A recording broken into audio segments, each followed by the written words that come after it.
Hello. So today we are going to start our unit on the Great Depression. We're going to start this week with kind of the general political and social changes during the Great Depression, and then next week we're going to get more into the fun stuff, which is the cultural changes of the Great Depression. So we're going to set up the Great Depression this week. I'm sure a lot of y'all are already familiar with the Great Depression or have studied it in some capacity. So I'm not going to get too deep into some of the stuff like the New Deal because you're going to get a lot of that in your U.S. history class, or you've already gotten it in 8th grade U.S. history. Okay, so the myth of prosperity. So a lot of us understand the Roaring Twenties, or the 20s as the Roaring Twenties, right? This decade of prosperity where everyone was making and spending money like it was their job. But this is actually untrue. So yes, it's true that prosperity was happening for the rich class and upper middle class, but just like always, there was a very large gap between the rich and the poor. Actually, a majority of workers who were lower middle class or below worked below the poverty line and made very little money. So this was actually the companies and the people who ran businesses that were making lots of money. This did not trickle down to their employees. The 1920s were also an era that was rough for marginalized populations in America. So that prosperity, while it didn't really come to the middle class much, it entirely bypassed many groups of Americans, including Native Americans. So actually 71% of Native Americans in the 20s earned less than $200 a year. And during each year of the 20s, there was mass migration of Mexican, it says Mexican Americans, it should just say Mexican immigrants migrated to the United States, and obviously they lived in conditions of extreme poverty. So when we talk about causes of the Great Depression, one big cause here is you can see the wealth disparity and the distribution of wealth in the 20s. So this is 1918, 1921, and 1929. So what you see here in the maroon column is this is the wealthiest fifth of America, and the blue column is the second wealthiest fifth. So even between these two columns, there is a massive gap. Here in 1921, it's a gap of about 30%.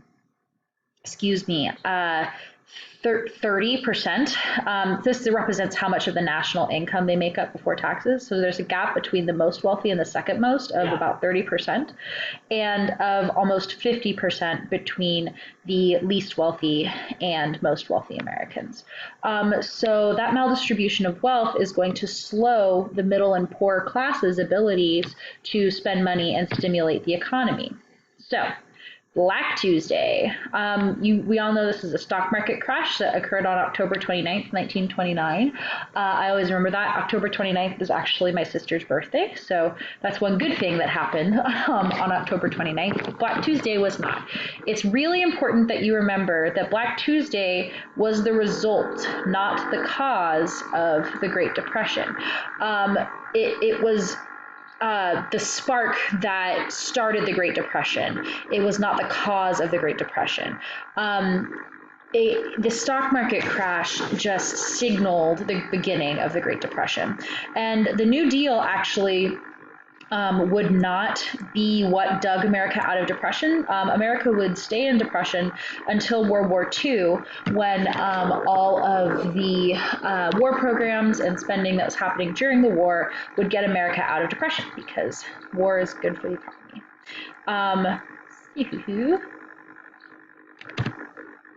This is a video. I'll upload it to your module so you can watch it. So go ahead and take a look at that, but it is about the stock market crash.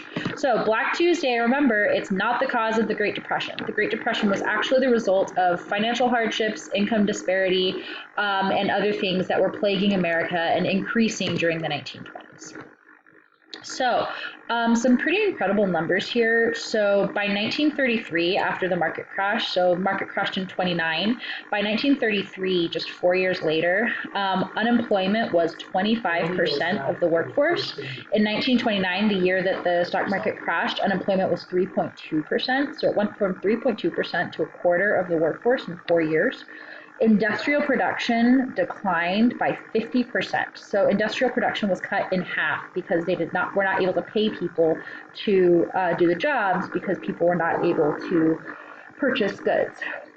Investment in the U.S. economy fell from 16 billion to 340 million. So that is a decrease of 98%, which is pretty astonishing. So as we know, unemployment, of course, soared. You guys already wrote that on the last one. People start to lose their homes, which means now they are forced to take to the streets. And they're going to move, most people are going to be homeless or effectively homeless. A lot of people become nomadic or migrant workers during this period of time. A lot of workers establish what they called Hoovervilles, which were kind of shanty towns where they would have a large number of shacks all put together in a large public area. Hoovervilles were often raided because they were not strictly legal. So by 1933, the reason this happened is because average family income fell by 40%. So there would often be multiple families who were crowded in one-room shacks. Families would even live in caves, sewer pipes. 90% of companies were forced to cut worker pay, and 75% of all workers were on part-time schedules. So workers, even if they had work, so with that unemployment rate of a quarter of the population, even more people are unable to make enough money to support their families. So, of that 75% of the population that is still in work, many of those people are not earning enough to support their family. People were only buying necessities, which led to further layoffs, and runs on the banks were common because people were afraid of not being able to get their money later.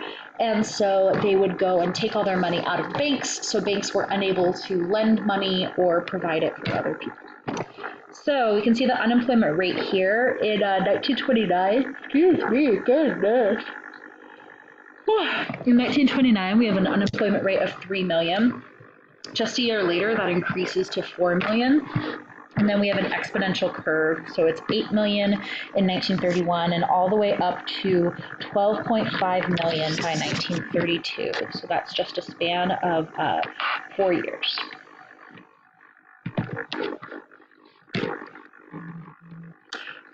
So FDR, when he came into office, he signed what we know is the New Deal. So the New Deal was a large bill that created federal programs, and these were programs designed to protect Americans and stimulate the economy. Why does it look like that? So the New Deal and FDR actually kind of saved the American faith in capitalism because during the early 30s and the early Great Depression, the labor movement actually started to gain a lot of traction because people were joining together for collective bargaining because during the Great Depression, the very wealthy, that wealthiest fifth and the second wealthiest fifth, they weren't really hit as hard as a lot of poor people were. So while it's true that they were not making as much money, they were not hurting the way that their employees were. So the New Deal created federal programs. They created job programs so that they could decrease unemployment, and they spent government money to create national infrastructure, things like national parks. We're going to talk about some of the programs that created jobs later. So that's weird. Oh, there it is. So we can see the unemployment rate. So we have the unemployment rate here in 1929. Then it goes up exponentially until the signing of the New Deal in 1933, of the first New Deal. And then we see it going down. It's going to bob a little bit, and then it's finally going to break 20% once we enter World War II, because war is good for employment. All right, so one major ramification of the New Deal is that it created a party realignment. So a lot of Black Americans felt alienated by the Republican Party, which at the time was considered to be, so prior to FDR, our ideas of Republican and Democrat were actually it's not aligned to modern ideas of Republicans and Democrat.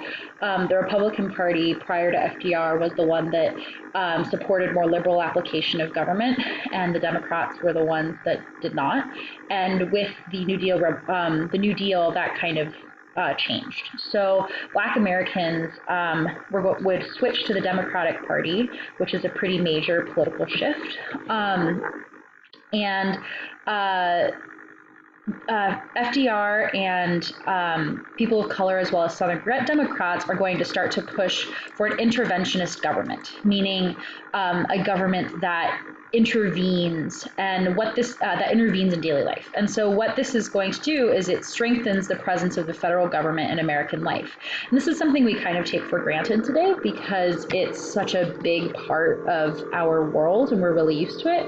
But a lot of these programs did not exist prior to the mid-1930s. So it created a lot of federal programs, public housing projects, things like welfare and Social Security. It provided aid to dependent children, created school lunch programs for children that are in poverty and can't afford their own lunch, established minimum wages, and put regulations on the stock market, because one of the major causes of the Great Depression and the stock market crash was basically stockbrokers speculating on stocks without any sort of regulation and irresponsibly speculating. So because of the New Deal, more Americans started to view the federal government as a protector of the public, and that the job of the federal government is to reform and create programs to support the American public. All right, social changes. So vagrancy obviously increased. Don't worry about that one. So remember, we learned vagrancy from when we were learning about Jim Crow and Reconstruction. Vagrancy is a crime that is kind of broad, but often means chronic unemployment or not being in public spaces, homelessness, stuff like that. So a lot of families had to plant gardens, can food, buy old bread. They had to make do with what they had, using cardboard or cotton to put in the shoes of their soles to make them last longer. A lot of them didn't use milk or meat, so they were really severely malnourished and lacking nutrition during the Great Depression, and they neglected medical or dental care.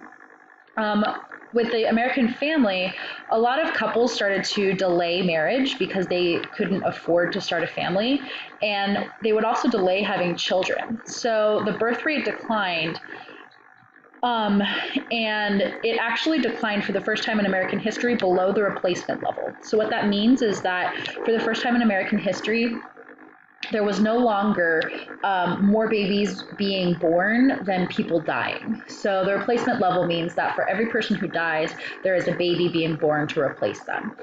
So during the Great Depression, our birth rate actually dipped below that for the first time ever because people couldn't afford to have children. The divorce rate also fell, which is really interesting because people couldn't afford to get divorced, and they needed a support network to try to earn more and have a stable household. Because if you have, two earners in a household, you're bringing more money in potentially. And excuse me. If you're a woman, it wouldn't be very smart for you to leave a husband who's a potential earner. However, rates of desertion went up, meaning that more husbands and fathers abandoned their families during the Great Depression. So by 1940, because of this rate of desertion, 1.5 million married women actually lived apart from their husbands. And there were 200,000 vagrant children who wandered the country alone. So these were either orphans or children who had been effectively orphaned by parents who were unable to care for them. Being out of work had a heavy psychological toll on men, and a lot of them turned to alcohol or became abusive, and the rate of suicide for men actually grew really high. Sorry, I'm having a hard time talking today. The rate of suicide actually soared during the Great Depression as well for men who were out of work. Men were no longer the sole head of the household because now, you're in a position of survival, and you need the women who are in the household to pitch in as well. You don't really have time for that hierarchy. So you can see here this graph of the number of children per woman. We see a decline during the 1920s, which we talked about, where birth control becomes more prevalent. Then it really dips during the Great Depression, stays low for a while until, of course, here we have the baby boom after World War II, and then dips lower again. So, women's status rose during the Depression, as we've seen during war and other times of hardship. And when I say status, that doesn't mean that they now magically have equal rights and everyone's treating them normally, but it means that they have more power in the home. Because married women are entering the workforce, because you need work to feed your children and your family. Some families actually became closer. They devised strategies for survival together. They were kind of forced in a position to take care of each other rather than deserting one another. And they found comfort in religion. So there was actually a pretty big religious revival during the 1930s because people were seeking comfort during those difficult times. So government jobs in Washington actually started to be open to women after the New Deal if they had prior experience with social work. So there was actually Frances Perkins was the first female cabinet member. She was the Secretary of Labor. And we saw an increase in women in the American government.